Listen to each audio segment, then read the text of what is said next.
Jumpa lagi dengan Bapak Muhammad Junaidi yang paling top Markotop. Semoga kalian semua dalam keadaan sehat dan bahagia selalu. Pada pertemuan kali ini, kita akan membahas topik kebutuhan vitamin dan mineral pada ternak perah. Beberapa peternak menghabiskan banyak uang mereka guna membeli makanan tambahan berupa vitamin dan mineral untuk sapi mereka. Manfaat terhadap produksi akan nampak hanya ketika kekurangan vitamin dan mineral benar-benar terjadi. Sebelum membeli makanan tambahan, suplemen, vitamin maupun mineral, sangat penting untuk mengetahui apakah ada kekurangan terhadap vitamin atau mineral.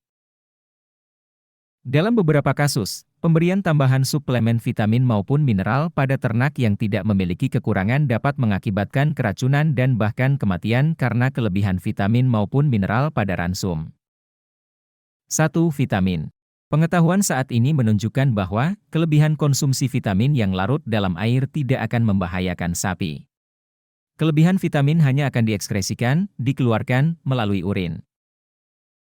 Namun sebaliknya, kelebihan konsumsi vitamin yang larut dalam lemak, di antaranya yang penting adalah vitamin A, D, E dan K, akan disimpan dalam tubuh sapi, di mana kelebihan konsumsi vitamin A atau D dapat menyebabkan keracunan atau kematian.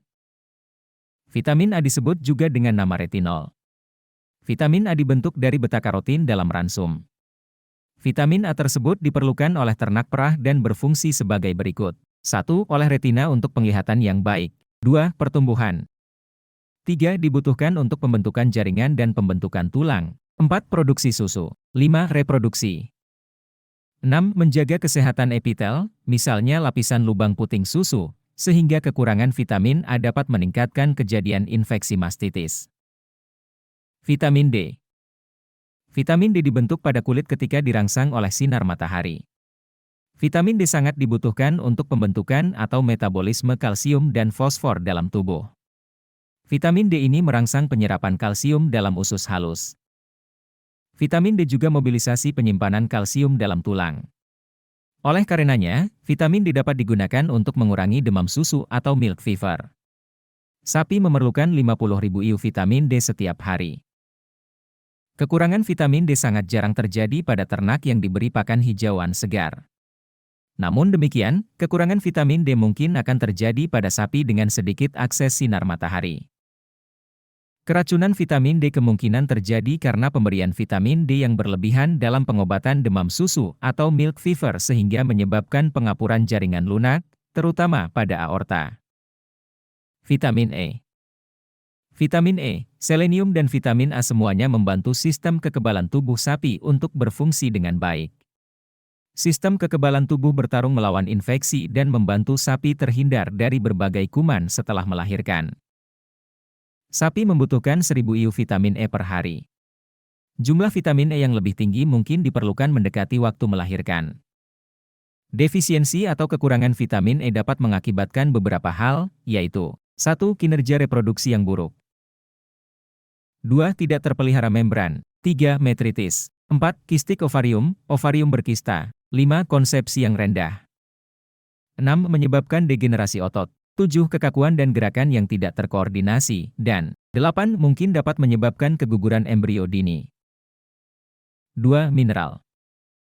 Makrominera. Makromineral esensial dibutuhkan dalam ukuran gram per kilogram bahan kering, G, kilogram dm, atau persen bahan kering, dry matter dm. Makromineral tersebut meliputi kalsium, fosfor, magnesium, kalium, sodium, belerang dan klorin. Mikromineral. Mikromineral dibutuhkan dalam ukuran miligram per kilogram bahan kering, mg kilogram dm, atau dalam ukuran parts per million, ppm. Mikromineral yang penting meliputi kobalt, tembaga, besi, iodin, mangan, seng, selenium dan molibdenum.